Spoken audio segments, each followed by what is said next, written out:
نحمده ونصلي على رسوله الكريم اما بعد فاعوذ بالله من الشيطان الرجيم بسم الله الرحمن الرحيم رب اشرح لي صدري ويسر لي امري واحلل عقدة من لساني يفقهوا قولي قل کہہ دیجئے ان الامر كله للہ کہ معاملہ سارے کا سارا اللہ ہی کے لیے ہے۔ یاد رکھیے کہ دین کا جو بھی کام ہوتا ہے وہ دنیا کے ہر کام سے مختلف طریقے پر چلتا ہے۔ دنیا کے بہت سے کاموں میں مادی قوتیں فائدہ دے جاتی ہیں، مال، وقت، صلاحیتیں، لیکن دین کے کام میں جب تک کہ وہ خالص اللہ کے لیے نہ ہو، صحیح طریقے پر نہ ہو، صبر کے ساتھ نہ ہو، اس میں کامیابی نہیں ہوتی۔ یعنی دنیا کے کام اور دین کے کاموں کی اسٹریٹجی میں واضح فرق ہوگا۔ دنیا کے کام تو بغیر کسی نیت کے بھی ہو جائیں گے۔ آپ کی زیادہ تر نیت دنیا کام میں یہی نا، پیسہ کمانا ہے یا شہرت کمانی یا دنیا میں کوئی آسانی پیدا کرنی یا کوئی بھی ریزن، تو اس کے لیے کسی اور نیت کا یعنی اخلاص کا اور نیت کا ان چیزوں کا کوئی عمل دخل نہیں۔ جتنی کوشش کریں گے اتنا کچھ نہ کچھ نتیجہ آ ہی جائے گا سامنے۔ لیکن جب دین کا کام ہوتا ہے تو اس کے لیے صرف ایفرٹ، صرف انٹلیکٹ، صرف ذہانت، صرف اسکل کافی نہیں ہوتی۔ اس کے لیے اخلاص، اللہ سے مدد اور صحیح طریقہ کار کا ہونا شرط ہے، جو عام طور پر لوگ بھول جاتے ہیں۔ تو یہاں پر کیا فرمایا؟ قل ان الامر كله للہ۔ یہاں تو سارا فیصلہ اور سارا اختیار ہے ہی اللہ کے پاس، تمہارے یا دشمن کے اختیار میں نہیں، یا کسی اور کے اختیار میں نہیں۔ مدد بھی اس کی طرف سے آتی ہے اور کامیابی بھی اس کے اذن سے ہوتی ہے۔ ایک امریکی ماہر عمرانیات ہے ڈینسن، وہ اپنی کتاب میں لکھتا ہے emotion is the basis of civilisation, کہ مسلمانوں کے اس عقیدہ تقدیر نے یا خدا کے حوالے سب کچھ کرنے کی عادت نے اور عقیدہ شہادت نے مسلمانوں میں مارکہ جنگ کے اندر بہت قوت اور استقامت پیدا کر دی تھی۔ یعنی مسلمانوں کے اندر یہ جو ایمان ہے کہ ہر چیز کا مالک اللہ ہے اور ہر چیز میں اس کا اذن اور توفیق ضروری ہے، اس سے ان کے اندر سے غم اور فکر کا عنصر ختم ہو جاتا ہے۔ اور پھر خاص طور پر یہ جو جذبہ شہادت ہے کہ اگر اس کی راہ میں موت بھی آ گئی، مثلاً آپ دیکھیں، آپ ایک اچھی نیت سے گھر سے نکلتے ہیں، آپ اخلاص کے ساتھ کوئی کام شروع کرتے ہیں، لیکن آپ پورا نہیں کر پاتے، آپ اپنی زندگی میں نہیں دیکھتے اس کے اثرات، تو بھی آپ ناکام نہیں ہیں۔ آپ جتنا بھی کر لیں وہی کافی۔ دیکھیں نا، دنیا کا جب ہم کوئی کام کرنے لگتے ہیں نا، تو ہم ضرور یہ دیکھتے ہیں کہ اس چیز کا پروفٹ یا نفع یا فائدہ یا نتیجہ کب نکلے گا، میری زندگی میں نکلے گا یا نہیں، کیونکہ ہم اپنے لیے جو کرتے ہیں تو اپنی زندگی میں اس کا فائدہ دیکھنا چاہتے ہیں۔ لیکن جب کوئی شخص دین کے لیے کام کرتا ہے تو وہ یہ نہیں دیکھتا کہ اس کام کا فائدہ میری زندگی میں کوئی سامنے آئے گا کہ نہیں۔ آ جائے تو بہت اچھا، اگر نہ بھی آئے تو آئندہ نسلیں اس سے فائدہ اٹھاتی رہیں گی۔ آپ کو معلوم ہے، آج صبح ہی میں یہ بات سوچ رہی تھی، امام بخاری کا مجھے خیال آ رہا تھا کہ انہوں نے 16 سال میں صحیح بخاری لکھی تھی۔ 16 years. He took 16 years to complete his book. لیکن آج کل ہمارے ہاں یہ صبر نہیں، یہ پیشنس نہیں۔ ہم ہر کام جلد بازی میں اور فوراً کرنا چاہتے ہیں، اور کام کرتے ہوئے جو غلطی ہو جائے تو اس کی اصلاح بھی نہیں کرنا چاہتے، نہیں اس میں پھر دیر لگ جائے گی، اس کو کیا مٹائیں یا دوبارہ لکھیں، جانے دو۔ کوئی بھی، جیسے ہم اگر انہوں نے صحیح بخاری لکھی، اگر ہم کچھ لکھے تو ہم فوری انہوں نے ایک حدیث کی اوتھینٹسٹی کے لیے کیسی کیسی مشقت ہے کہ ہر حدیث کے لکھنے سے پہلے غسل کر کے 2 نفل پڑھتے۔ ہم میں سے ہے کسی کے اندر اتنا اسٹیمنا کہ ہر کام سے پہلے 2 نفل شروع کر دے؟ ہم کہیں کام کریں یا نفل پڑھیں؟ کوئی ٹائم نہیں نفلیں پڑھنے کا۔ لیکن وہ جو کام کر رہے تھے اسے نسلوں میں باقی رہنا تھا نا، اس لیے اس کے لیے ایفرٹ بھی، صبر بھی، محنت بھی، اور وہ سارے تقاضے پورے کرنے بھی ان کے سامنے تھے، مد نظر تھے، وہ کر رہے تھے۔ ہم جب کوئی کام کرتے ہیں تو ہم کہتے ہیں بس جلدی ہو جائے، فوراً ہو جائے، ایک دفعہ پڑھیں تو سبق یاد ہو جائے، ایک دفعہ سنیں تو سب کچھ سمجھ میں آ جائے، ایک دفعہ کچھ لکھیں تو بس وہی فائنل ہو جائے۔ پھر اس میں اپنی غلطی کو خود نہیں دیکھ سکتے، کوئی دکھائے تو ماننا نہیں چاہتے، تو کام کیسے ہوگا؟ پھر صحیح بخاری جیسی کتابیں بھی تو نہیں نہ آ رہی آج کل۔ اب آپ دیکھیں کہ امام بخاری نے وہ ساری تعریف اور وہ ساری جزا اور ثواب اور اجر اپنی زندگی میں دیکھا۔ انہیں تو لکھنے کے بعد چین بھی نصیب نہیں ہوا، کیونکہ اتنے لوگوں کو حسد ہو گیا ان سے، اور ایسی ان کے خلاف سازشیں شروع ہو گئیں کہ انہوں نے دعا مانگی یا اللہ مجھے اٹھا لے دنیا سے. تو ظاہر ہے جب بھی کوئی بڑا کام کرتا ہے لوگ اسے جینے نہیں دینا چاہتے، وہ لوگوں کی نگاہوں میں کانٹے کی طرح کھٹکتا ہے. یعنی جتنا آپ دنیا میں اچھا کام کریں گے اتنی جیلسی زیادہ بڑھیں گی آپ کے ساتھ، اتنے حسد اور بغض اور نفرتوں کا آپ کو شکار ہونا پڑے گا. لیکن اس کے ساتھ محبت کرنے والے بھی بہت ہوتے ہیں. ایسے میں انسان کبھی ہمت نہ ہارے، کرنے کا کام صحیح طریقے پر کرے، چاہے اس کو 50 سال لگ جائیں، کرتا چلا جائے. اگر ہم نے اپنی زندگی میں اس کا نتیجہ نہیں دیکھا، ہمیں کوئی رزلٹ نظر نہ آیا، تو آئندہ کے لوگ اس سے فائدہ اٹھا لیں گے. اس سے کیا فرق پڑتا ہے؟ اور آپ کو معلوم ہے کہ اسلام میں تو یہ بھی ہے نا کہ صدقہ جاریہ ہے. کتنا خوبصورت کانسیپٹ ہے صدقہ جاریہ کا. آپ کام کر جائیں، آپ کے سامنے کچھ نہیں، اس کا نتیجہ سامنے آیا، مرنے کے بعد جو نتیجہ آئے گا سب آپ کو بیلنس جمع کرتے جائیں گے. اور قیامت کے دن آپ اٹھیں اور آپ حیران ہو جائیں اتنا بیلنس جمع ہو چکا ہے. اتنے عمل تو میں نے خود بھی نہیں کیے تھے جتنے میری زندگی کے بعد اس میں جمع ہوئے. یہ وہی کر سکتا نا جس کی نیت خالص ہو، جس نے اللہ سے کوئی جزا چاہنی ہو. وہ نہیں کر سکتا جو فوراً دنیا میں انعام کی پٹی لگا کے اپنی شہرت چاہے. کوئی بھی بڑا درخت آپ دیکھیں جو پھل دیتا ہے وہ کبھی 1-2 سال میں نہیں لگتا. ہاں ٹماٹر کی فصل لگ جاتی. اگر ہم کوئی بھی مفید، عمدہ، بہترین، پائیدار، دیر پا کام کرنا چاہتے ہیں تو اس کے لیے ہمیں لمبا عرصہ درکار ہوگا. صبر کے ساتھ لگے رہیں، کرتے رہیں. قل ان الامر کلہ للہ. ہمارے اختیار میں کیا ہے؟ معاملہ تو سارا اللہ کے پاس ہے. وہ چاہے گا تو ہوگا، نہیں چاہے گا تو نہیں ہوگا. یخفون فی انفسہم، وہ اپنے نفسوں میں چھپائے ہوئے ہیں، اپنے دلوں میں چھپائے ہوئے ہیں. کیا؟ ما لا یبدون لک، جو تمہارے لیے ظاہر نہیں کرتے. کس کی طرف اشارہ ہے؟ منافقوں کی طرف. یعنی تمہارے خلاف جو بغض اور جو حسد تم سے دلوں میں چھپائے ہوئے ہیں اور جو منافقت دلوں میں چھپائے ہوئے ہیں وہ تو ابھی تم کو پتہ ہی نہیں. یقولون، وہ کہتے ہیں، لو کان لنا من الامر شیء ما قتلنا ہاہنا. یعنی آپس میں کہتے ہیں یا اپنے دل میں کہتے ہیں کہ اگر اس معاملے میں ہمارا کوئی اختیار ہوتا تو ہم یہاں نہ مارے جاتے، یعنی پھر ہم یہاں آتے ہی نہ. اللہ تعالیٰ فرماتے قل، آپ کہہ دیجئے، لو کنتم فی بیوتکم، اگر تم اپنے گھروں میں بھی ہوتے، لبرز الذین کتب علیہم القتل الی مضاجعہم، تو جن لوگوں پر موت لکھی ہوئی تھی وہ خود اپنی قتل گاہوں کی طرف نکل آتے. برزہ کا مطلب کیا ہوتا ہے؟ نکل کر کھلے میدان میں سامنے آنا. میدان جنگ میں کسی شخص کا آگے بڑھ کر دشمن کے کسی آدمی کو مقابلے کے لیے للکارنا، دعوت مبارزت دینا. اور مزاج، مزجہ کی جمع ہے، ضاد جیم عین اس کا روٹ ہے، بستر، خوابگاہیں. تو زج ان کا اصل معنی سونا ہوتا ہے، لیکن سونے سے مراد کبھی موت بھی لی جاتی کیونکہ نیند اور موت ملتی جلتی چیزیں ہیں. تو اسی لیے یہاں مزاجے سے مراد بستر نہیں لیے گئے بلکہ اس سے مراد قتل گاہیں لی گئی ہیں. فرمایا کہ اس قسم کی باتوں کا کوئی فائدہ نہیں. موت تو جہاں آنی ہے وہیں آنی ہے. اگر تمہاری موت میدان جنگ میں لکھی ہوئی ہے تو تم خود ہی بھاگ کے وہاں پہنچ جاؤ گے. وَلِيَبْتَلِيَ اللَّهُ مَا فِي صُدُورِكُمْ، اور تاکہ اللہ آزمائے اس کو جو تمہارے سینوں میں ہے. کیا ہے سینوں میں؟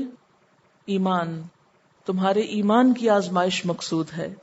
وَلِيُمَحِّصَ مَا فِي قُلُوبِكُمْ، اور تاکہ خالص کر دے، صاف کر دے جو تمہارے دلوں میں ہے، یعنی ان آمیزشوں کو، قدورتوں کو، شیطان کے وسوسوں کو تمہارے دلوں سے نکال دے. اللہ تعالیٰ تو آزمائشیں اس لیے دیتے ہیں. یاد رکھیے کہ آزمائش 2 طرح کی ہوتی ہے، یا 2 قسم کے لوگوں پر مختلف طرح کا ریئیکشن ہوتا ہے. ایک آزمائش وہ آتی ہے جو ایک کمزور ایمان کے مسلمان پہ آتی. اس سے مقصود کیا ہوتا ہے کہ اس کا ایمان مضبوط ہو جائے. اب یا تو وہ مضبوط ہو جاتا ہے یا پھر ختم ہو جاتا ہے. اور ایک دوسری قسم کے لوگوں پر آزمائش آتی ہے ان کے گناہوں کی وجہ سے، بطور عذاب، ان کو ہلاک کرنے کے لیے. تو یہ جو فرمانا وَلِيَبْتَلِيَ اللَّهُ مَا فِي صُدُورِكُمْ، اللہ تمہارے سینوں میں تمہارا ایمان جو ہے اس کی آزمائش کرنا چاہتا ہے، اس لیے تم پہ مصیبت آ رہی. اور جو تمہارے دلوں میں ہے اس کو صاف کرنا چاہتا ہے. آزمائش مومن کی صفائی کا ذریعہ بنتی ہے جبکہ کافر کی ہلاکت کا ذریعہ بن جاتی. واللہ علیم بذات الصدور، اور اللہ سینوں کے بھید جانتا ہے. ان الذین، بے شک وہ لوگ، کون لوگ؟ تولوا منکم، جو منہ موڑ گئے تم میں سے مراد کیا ہے؟ مسلمانوں میں سے. کب منہ موڑ گئے؟ یوم، اس دن، التقى الجمعان، جب دو جماعتیں باہم ملی تھی، یعنی جنگ کے دن. اشارہ ہے ان مسلمانوں کی طرف جو درے کی حفاظت پہ مامور تھے لیکن اپنی جگہ چھوڑ گئے تھے یا میدان جنگ سے منہ موڑ گئے تھے. ایسا کیوں ہوا تھا؟ انما استزلهم الشیطان، بے شک پھسلایا تھا ان کو، بہکایا تھا ان کو شیطان نے. کیوں؟ ببعد ما کسبوا، بوجہ بعض اس چیز کے جو انہوں نے کی تھی، یعنی ان کی بعض غلطی کی وجہ سے ان کے ساتھ ایسا ہوا تھا. غلطی کیا تھی؟ نبی صلی اللہ علیہ وسلم کی نافرمانی، باہم اختلاف کہ یہیں رہیں یا مال لوٹیں. تو اس سے ایک بہت بڑی حقیقت ہمارے سامنے آتی. وہ کیا؟ کہ اگر انسان نبی صلی اللہ علیہ وسلم کی نافرمانی کرتا ہے تو اس کے نتیجے میں انسان پر آزمائش آ سکتی. سنت سے منہ موڑنا بسا اوقات مصیبتوں کا دروازہ کھولتا ہے. آپ کو یاد ہوگا ایک جنگ کا موقع جب مسلمان حملے پہ حملے کر رہے تھے، کامیاب نہیں ہو رہے تھے. صحابہ کرام نے مل کر سوچا کوئی ایسی سنت تو نہیں جس کے ہم اجتماعی طور پر تارک ہو گئے، نہیں سب نے چھوڑ دی. پتہ چلا کہ اس جنگ کے مسئلے میں پڑھ کے یا اس جنگ کے جھمیلے میں پڑھ کے مسواک کرنا بھول گئے تھے سب کے سب. تو انہوں نے کیا کیا؟ فوری طور پر یہ احساس ہوتے ہی سب نے ٹہنیاں کاٹی درختوں کی اور دانت رگڑنا شروع کر دی. دشمن کا جاسوس پھر رہا تھا، اس نے جا کے خبر دی کہ آج خیر نہیں، مسلمان سارے کے سارے دانت رگڑ رہے ہیں. اور ہوا یہ کہ دشمن کے دل میں اس عمل کا خوف پڑ گیا اور جب انہوں نے اس کے بعد حملہ کیا تو کامیاب ہو گئے. تو بسا اوقات سنت سے منہ موڑنا، کیونکہ قرآن پاک میں آتا ہے نا فَلْيَحْذَرِ الَّذِينَ يُخَالِفُونَ عَنْ أَمْرِهِ أَن تُصِيبَهُمْ فِتْنَةٌ أَوْ يُصِيبَهُمْ عَذَابٌ أَلِيمٌ، کہ جو لوگ اللہ کے رسول صلی اللہ علیہ وسلم کے حکم کی مخالفت کرتے ہیں انہیں اس بات سے ڈرنا چاہیے کہ کہیں وہ کسی فتنے میں مبتلا نہ ہو جائیں یا انہیں کوئی عذاب علیم نہ آ پکڑے. لیکن جب کبھی ہم پہ کوئی مصیبت آتی ہے تو ہم میں سے کتنے لوگ ہیں جو کبھی یہ سوچے بھول کے بھی کہ ہم نے کوئی سنت تو نہیں چھوڑی تھی، خیال ہی نہیں آتا. تو یہاں پر اللہ تعالیٰ کیا فرما رہے ہیں؟ وہ جو کچھ لوگوں سے غلطی ہوئی تھی، جو میدان جنگ سے بھاگے تھے، اس کی وجہ کیا تھی؟ ایک تو شیطان نے انہیں بہکایا تھا، لیکن شیطان ان پہ قابو کیوں پا سکا؟ بِبَعْدِ مَا كَسَبُوا، ان کی اپنی کسی غلطی کی وجہ سے. اور وہ غلطی کیا تھی؟ نبی صلی اللہ علیہ وسلم کی نافرمانی اور آپس کا اختلاف. حافظ ابن القیم لکھتے ہیں کہ انسان کے اعمال لشکر کی مانند ہیں، اگر اچھے ہیں تو ان سے دشمن کے خلاف تقویت ملتی ہے اور اگر برے ہیں تو دشمن کو تقویت ملتی ہے. یعنی عمل کیا ہے؟ لشکر کی طرح ہے. اگر نیک ہوں گے تو دشمن کے خلاف مدد ہوگی، یعنی شیطان غالب نہیں آ سکے گا، مغلوب ہوگا. لیکن اگر غلط کام ہوں گے تو شیطان کو غلبے کا موقع مل جائے گا. ہمارے برے کام شیطان کے مددگار بن جاتے ہیں ہمارے خلاف. یا دوسرے لفظوں میں آپ یوں سمجھیے کہ شیطان انسان کو اغوا کرتا ہے، کڈنیپ کرتا ہے. لیکن کب کرتا ہے؟ جب انسان شیطان کی پسند کے کام کرتا ہے. جیسے قرآن پاک میں آتا نا ان عبادی لیس لک علیہم سلطان، میرے بندے ان پہ تیرا کوئی زور نہیں چل سکتا. تو یاد رکھیے کہ مسلمانوں کے اندر اس وقت جو کمزوری آئی تھی تو چن چن کے پوائنٹ آؤٹ کر کے ان کو بتایا جا رہا ہے، پن پوائنٹ کر کے یہ کیا تھا تم نے، یہ کیا تھا اس لیے یہ ہوا تھا. اس میں ہم سب کے لیے بہت بڑا سبق ہے. نمبر 1، اطاعت رسول کو اپنا مقصد زندگی بنائے کہ چھوٹی چھوٹی سنتوں کو فالو کرنا ہے.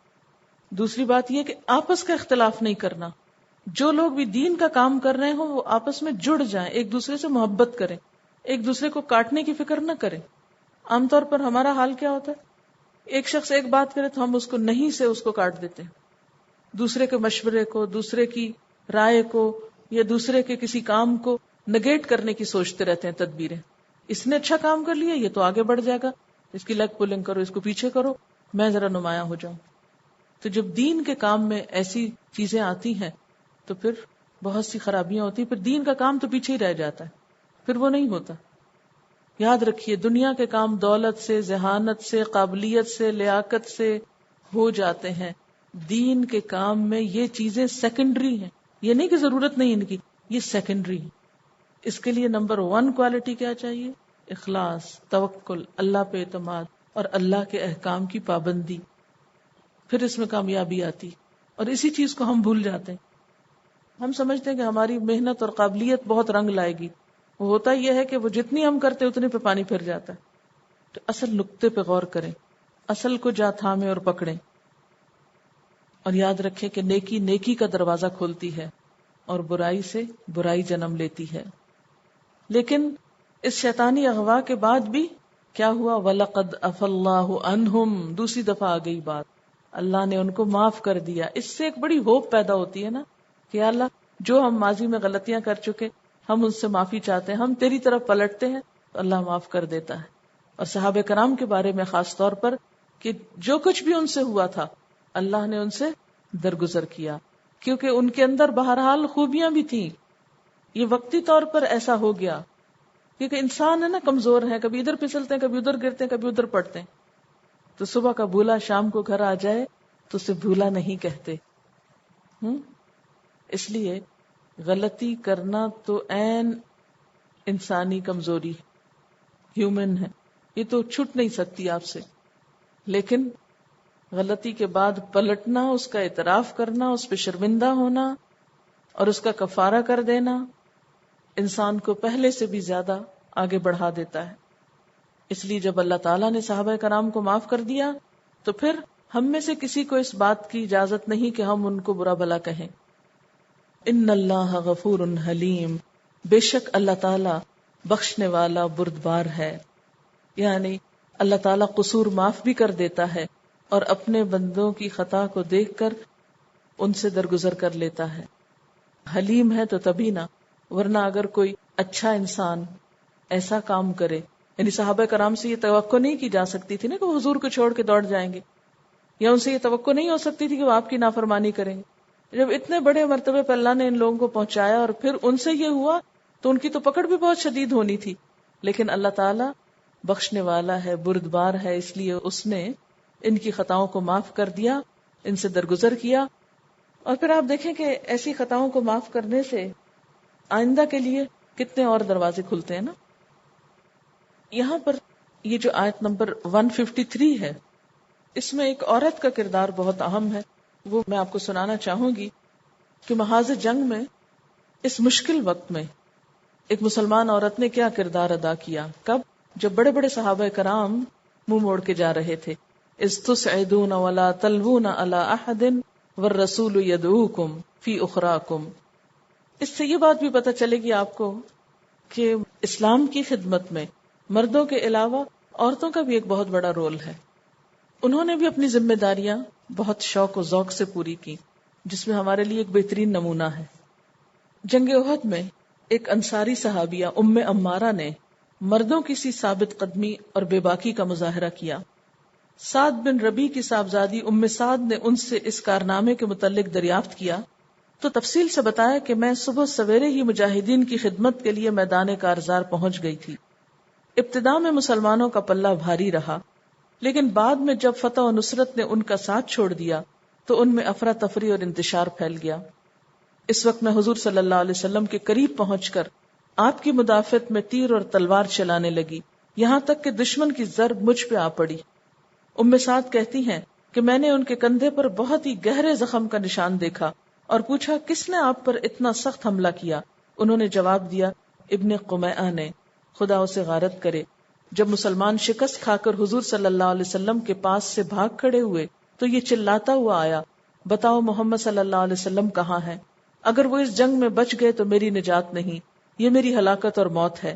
یہ سن کر میں اور مصعب بن عمیر اور چند دوسرے اصحاب نے جو آپ کے ساتھ جمے ہوئے تھے اس کا سامنا کیا. اس مقابلے میں اس نے مجھ پہ یہ وار کیا جس کا تم نشان دیکھ رہی ہو. میں نے بھی تلوار سے کئی ایک حملے اس پہ کیے، لیکن دشمن خدا 2 زرہیں پہنے ہوئے تھا. نبی صلی اللہ علیہ وسلم کی مدافعت میں انہوں نے جس ہمت اور پامردی کا ثبوت دیا، اس کی گواہی خود آپ صلی اللہ علیہ وسلم نے ان الفاظ میں دی: دائیں بائیں جس طرف بھی میں نے رخ کیا، عمارہ کو اپنی مدافعت میں لڑتے دیکھا. مصعب بن عمیر تو شہید ہو گئے تھے، وہ بھی آپ کے سامنے تھے، ان پہ تیر لگا اور وہ شہید ہو گئے، لیکن عمارہ بچ گئی. ان کے کندھے پہ بھی بہت سخت چوٹ آئی، لیکن ہر طرف سے آگے بڑھ کر حضور صلی اللہ علیہ وسلم کی مدافعت کر رہی تھی. اس سے آپ اندازہ لگائیں کہ ان کو اپنی جان کی فکر نہیں تھی، حالانکہ ایک خاتون تھی. تو جب کسی دین کی خدمت کا کوئی کام کرنا ہوتا ہے تو یہ سوچ کے کبھی نہ بیٹھ جائے میں تو ایک عورت ہوں، مسکین مظلوم، میں نے کیا کرنا ہے. ہمارے معاشرے کی عورت کی اس سوچ نے اسے ہر میدان میں پیچھے چھوڑ دیا. اور اصل بات کیا ہے؟ اپنی سستی اور کوتاہی اور کمی. ہم کچھ کام چوری کرتے ہیں نا، کام کرنا نہیں چاہتے تو پھر سہارا لے لیتے، ہم عورت ہیں اس لیے کچھ نہیں کرتے، ہماری تو ذمہ داری نہیں، ہمارا تو فرض نہیں. ٹھیک ہے، آپ کی ذمہ داری نہیں، یہ مردوں کی ذمہ داری ہے میدان جنگ میں جا کے لڑیں. لیکن اگر کہیں موقع ہو اور مرد بھاگے جا رہے ہوں اور مرد میسر نہ ہو تو پھر عورت نہیں آگے بڑھے گی، پھر اس کو بھی بڑھنا ہے. آپ اپنے خاندان میں دیکھیں، اپنے گھر میں دیکھیں، اپنے معاشرے میں دیکھیں، اپنے ملک میں دیکھیں، اس دنیا میں دیکھیں. اگر مرد دین کی خدمت کا کام نہ کر رہے ہوں تو پھر کیا عورتیں بیٹھی رہیں گی کہ نہیں ہماری تو ذمہ داری نہیں؟ عورتوں کی بھی ذمہ داری ہے، وہ آگے قرآن پاک میں آپ پڑھیں گے. اگرچہ مردوں کی ذمہ داری اس میدان میں عورت سے زیادہ ہے، لیکن ایمرجنسیز میں اور قلت الرجال کے دور میں، قلت الرجال مردوں کی کمی، انسانوں کی کمی، یعنی ان لوگوں کی کمی جو لوگوں کو کوئی ڈائریکشن دے سکیں، جو لوگوں کی رہنمائی کر سکیں، ایسے دور میں اگر کسی عورت کے پاس ایسی صلاحیت ہے خاندان کی سطح پر یا ملک کی سطح پر یا قوم کی سطح پر کوئی کام کرنے کی، تو اسے پیچھے نہیں رہنا چاہیے، اپنی حدود میں رہتے ہوئے اسے آگے بڑھنا چاہیے. ان کے صاحبزادے کو ایک شخص نے گھائل کر دیا. جب اس کا ادھر سے گزر ہوا تو رسول اللہ صلی اللہ علیہ وسلم نے کہا: عمارہ، یہ ہے تمہارے بیٹے کو زخمی کرنے والا. اور یہ اس پہ ٹوٹ پڑی اور اتنی زور سے تلوار چلائی کہ وہ وہیں گر پڑا. حضور صلی اللہ علیہ وسلم نے مسکراتے ہوئے فرمایا: عمارہ، تم نے اپنے بیٹے کا بدلہ لے لیا. خود کہتی ہیں کہ اس کے بعد ہم اس پر مسلسل تیر برسانے لگے یہاں تک کہ اس کو ختم کر کے چھوڑا. یہ دیکھ کر حضور صلی اللہ علیہ وسلم نے فرمایا: خدا کا شکر ہے کہ اس نے تجھ کو اس پہ غلبہ عطا کیا اور تیری آنکھوں کو ٹھنڈک بخشی اور تیرے لڑکے کا بدلہ تجھ کو دکھایا. ایک اور واقعہ بیان کرتی ہے کہ ایک شہ سوار آگے بڑھتے ہوئے آیا اور مجھ پہ وار کیا. میں نے ڈھال پر اس کو روک کر ناکام بنا دیا. جب وہ پیٹ پھیر کے بھاگنے لگا تو میں نے اس کے گھوڑے پر حملہ کر کے اس کے پیر کاٹ لیے اور پشت کے بل وہ گر پڑا. حضور صلی اللہ علیہ وسلم اس کو ملاحظہ فرما رہے تھے. آپ نے میرے بیٹے کو آواز دی: عمارہ کے بیٹے، جاؤ اپنی ماں کی مدد کرو. چنانچہ وہ دوڑا ہوا آیا اور اس کی مدد سے میں نے اس کو موت کے گھاٹ اتار دیا. اس دن کے جمع اور ثابت قدمی کو دیکھ کر حضور صلی اللہ علیہ وسلم نے فرمایا: آج نصیبہ بنت کعب یعنی عمارہ کی ثابت قدمی اور استقلال فلاں اور فلاں مرد سے بہتر ہے. یعنی آپ نے ان کو اتنی اپریسیشن دی، اتنا اپریشیٹ کیا، ورنہ تو کہتے کہ تم یہاں کیوں تھی. آج کے دور میں تو یہی ہوتا ہے نا کہ اگر کوئی عورت دین کا کام کرے تو صرف عورت ہونے کا ہی تانا دے دے کر خوش ہوتے رہتے ہیں. مومن کی زندگی میں آج بھی مکی دور بھی ہے اور مدنی بھی، بدر بھی ہے اور احد بھی. احد میں شروع میں غلبہ سمبل ہے کہ شروع میں دین کی طرف آنے سے ضرور اللہ تعالیٰ انکریج کرتے ہیں. انیشیل غلبہ ملتا ہے، یہ بھی آزمائش ہے. پھر غلبہ چھن جانا، شکست یا آزمائش، یہ دور بھی ضرور آتا ہے. مگر مومن کو تو دونوں صورتوں میں فائدہ ہے. صبر کرے تو اجر بے پناہ، غلطی کر کے پلٹ آئے تو عفا اللہ عنکم. اللہ تعالیٰ دیکھنا چاہتے ہیں کہ ہم میں سے کون مورچے پر ڈٹا رہتا ہے اور کون احد کے درے پہ قائم رہتا ہے. یا ایھا الذین آمنوا، اے لوگو جو ایمان لائے ہو، لا تکونوا، نہ تم ہو جاؤ، کالذین، ان لوگوں کی طرح، کفروا، جنہوں نے کفر کیا، وقالوا، اور کہا، لإخوانہم، اپنے بھائیوں سے. اور بھائیوں سے مراد یہاں حقیقی بھائی ہی نہیں بلکہ کوئی بھی شخص جسے انسان دوستی یا کسی اور رشتے میں بھائی کا درجہ دیتا ہے. اذا ضربوا، جب وہ چلے پھرے، جب انہوں نے سفر کیا، فی الارض زمین میں، یعنی کہیں اپنی کسی دنیاوی ضرورت کو سفر پر نکلے، او کانوا غزن، یا تھے وہ لڑنے والے. غزن جو ہے غازی کی جمع ہے. غزوہ کا لفظ جنگ کے لیے استعمال ہوتا ہے، دشمن سے لڑنا اس کا لفظی معنی ہے، لیکن اسلامی اصطلاح میں وہ جنگ مراد ہے جس میں نبی صلی اللہ علیہ وسلم نے بھی شرکت کی ہو. لو کانوا عندنا، اگر وہ ہمارے پاس ہوتے. کون؟ سفر کرنے والے یا جنگ پہ جانے والے. ما ماتو، نہ وہ مرتے. وما قتلوا، اور نہ وہ قتل کیے جاتے. ایسی باتیں وہ کیوں کرتے ہیں؟ لیجعل اللہ، تاکہ بنا دے اللہ، ذالک اس بات کو، حسرتن، حسرت، فی قلوبہم ان کے دلوں میں. واللہ یحیی، اور اللہ ہی زندگی دیتا ہے، ویمیت، اور موت دیتا ہے. واللہ بما تعملون بصیر، اور اللہ ساتھ اس کے جو تم عمل کرتے ہو دیکھ رہا ہے. یہاں پر آپ دیکھیے کہ جنگ احد میں ناکامی کے بعد اہل ایمان کو مختلف طریقے سے سبق سکھائے جا رہے ہیں. ان میں سے ایک سبق یہ کہ مومن عقیدہ تقدیر پر ایمان رکھتا ہے. اس میں اور منافقوں کے طرز عمل میں واضح فرق ہوتا ہے. مومن کو جب کوئی تکلیف پہنچتی ہے، کوئی مصیبت آتی ہے، اس کی زندگی میں جب کوئی حادثہ ہوتا ہے تو وہ اسے تقدیر کا ایک حصہ یا اللہ کا فیصلہ سمجھ کر قبول کر لیتا ہے.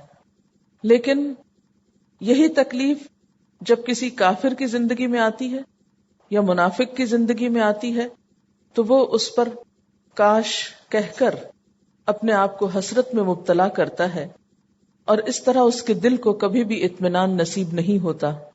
یہاں بتایا یہ جا رہا ہے کہ تمہارا طرز عمل کافروں سے مختلف ہونا چاہیے، کیونکہ یہ تو کافروں کا طریقہ ہے کہ اگر ان کے عزیزوں، دوستوں، رشتہ داروں کو سفر میں یا جنگ میں کوئی مصیبت پیش آ جائے تو اس وقت وہ کہتے ہیں لو کانوا عندنا، کاش وہ ہمارے ہی پاس رہتے، ما ماتو، تو نہ مرتے.